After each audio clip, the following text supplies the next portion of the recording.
Happy Independence Day, everybody! I'm Bree the Plant Lady, checking in with a weekly garden tour. And as you can see, we are setting up for our 4th of July dinner party out here in the garden.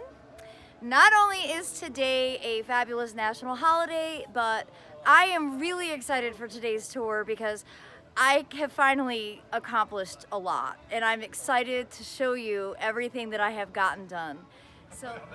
Well, I am going to start right here, which I just finished this morning. The big side property border. Whew, this one really kicked my butt. I have a video that I'll post of the process. It was really something else. Now, I have direct seeded a plethora of plants that probably it'll be 2 weeks before any of those show up. So for right now, we're enjoying this being just like low-key and organized looking. Mulch sure does make a world of difference, and I'm just really happy to have it cleared out of all the dead spring stuff. My work zone, still a area that I have to do some stuff in, so we'll skip that. Here, this bed, I think this was planted for y'all last week. One disappointing thing that's starting to happen, which is exactly what always happens to tomatoes when I plant them in the ground. And these are tomatoes that I purchased. These are not ones I grew from seed. So we had a really good storm 2 days ago. And what do the tomatoes do when we get a really nice rain? They get wilt and die. It's because they're high maintenance and annoying, and I don't know why I'm so obsessed with growing them. So that's sun gold. Sun gold, dying of southern wilt. It's very disappointing.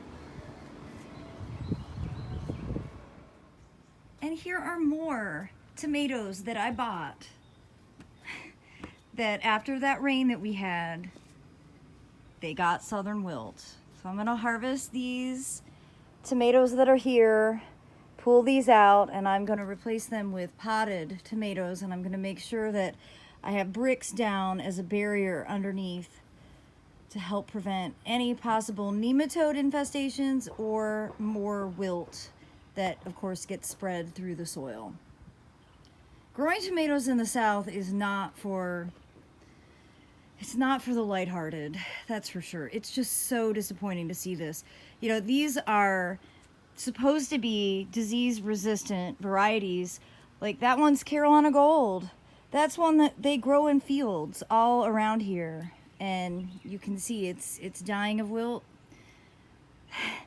just like the sun golds. So now I should show you the successful tomatoes, because here is a sun gold that, other than the fact that the deer are eating it, lots of fruit production. These are the grafted plants. So this is just yet another reminder to myself that if I want to grow tomatoes in the ground, they have to be grafted. Bree, watch this video next year before you start seeding 20 billion different varieties, knowing that all of them are going to die if you put them in the ground.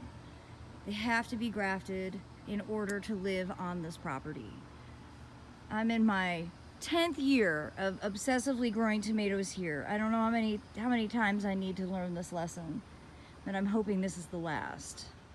So this border that I planted, this was the first of the summer borders to get planted. See, it's doing really well. Zinnias that I direct seeded and mulched over, they don't have any problem. I do need to get in here and weed all that crabgrass out. And this is the one area that I totally forgot to take the dead old poppy stalks out of. So that's good, gives me something else to do. My to-do list was getting too short. So you can see in here, Cubby always knows where the catnip is, and he loves catnip, loves it. I got this border replanted. I put in a lot of different agastaches and salvias, and I've even started planting some of the mangaves in the ground just to see if they'll be hardy. But I just can't tell you how relieved I am to have this border cleaned up. I do need to mulch back against the fence there, and all of these containers are doing great along the greenhouse, and this side, everything looks pretty good too. I have taken out the hydroponics. They did not work out well at all. The rain kind of just discombobulated their pH and I couldn't get a hold of it. But that's okay. Along here, into the fire pit. Now here's a happy tomato plant. Look at that. This is why I grow tomatoes in containers. Look at all of those tomatoes. Everything in here is doing well. Again, this is all reachable by one hose, and that is the trick. They get watered every single day. Yeah, would you like to say hi? More people are arriving for our 4th of July party. The feed tank bed has been replanted. I did this with a ground cover of peanuts, and then I planted some okra, and they're just starting to germinate on the back side here. So kept it simple. I think it's gonna look really nice.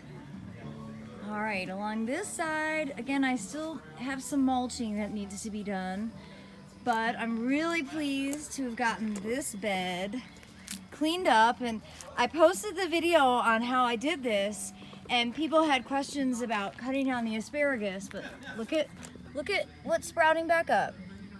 Asparagus through the whole thing, all the way down. So I've been doing this for a long time, cutting the asparagus down mid-season, and I don't harvest it at this season. I just let it grow again, but it's a great solution when it gets overgrown. And you can see through that light mulch layer, all of that arugula is self-sowing. It's coming right up through the mulch. So there are a lot of plants that if you lightly mulch, they will grow right up through, won't be impeded. So remember, not winter crops. It's a summer thing that you can get away with doing that.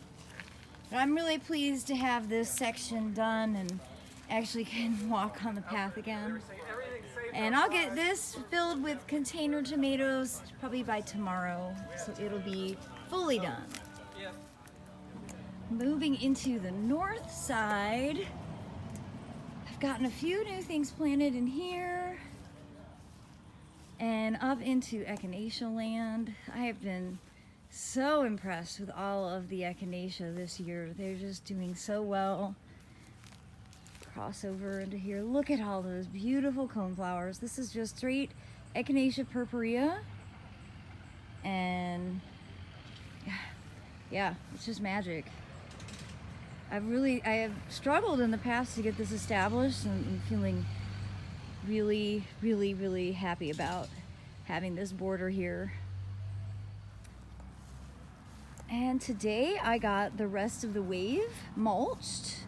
Got a few things transplanted into this really shady area, and you can see the wave is fully done. Nothing germinating yet, but I did just plant it on Friday, so today's Sunday. So not any signs of the Seminole pumpkins yet, but lots of barley. It'll be interesting to see if the barley can actually withstand through the summer season. Out here in this border, just did some seed cleanup today, and you know, this perennial edge is looking nice. The Nifafia was gorgeous when it was in bloom. And again, this is just a low maintenance border. I really appreciate it for that capacity. It fills up the space. I don't need to mulch it. Unless we're really dry, it doesn't need to be irrigated. The exact opposite of that would be my new big tropical foundation border. This is going to need to be irrigated all the time. But I'm okay with it. I think it's really awesome. There's still a lot of barley coming up in here, which, you know, if it continues to grow, I'll just pull it out. But this, again, just got planted on Thursday, so just a few days old. And I think it's going to be really quite gorgeous with all the salvias and the dahlias and, you know, different peppers. And I do have a border of tomatoes planted in here. We'll see if they die of wilt. If it's something that's specific to the back and side yard.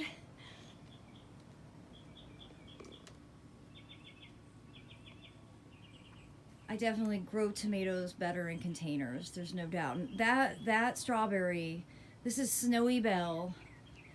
You guys, it is the most amazing thing. I mean, I have been harvesting strawberries every day from this, and it just keeps pushing out more. I mean, look, new flowers and fruit. Really, really can't say enough about that.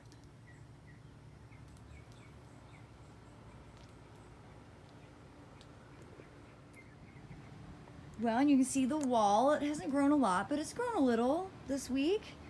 The Black Madres rice looks fantastic.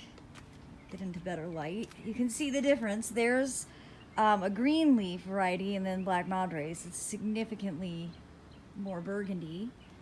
They're a great big tomato plant in a container. Of course, this side of the wall is doing its thing in full.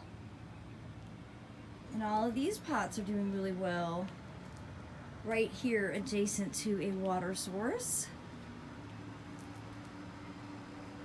And overall, I'm just feeling really great to have the garden wrangled for the summer. And I got this border replanted with mostly perennials.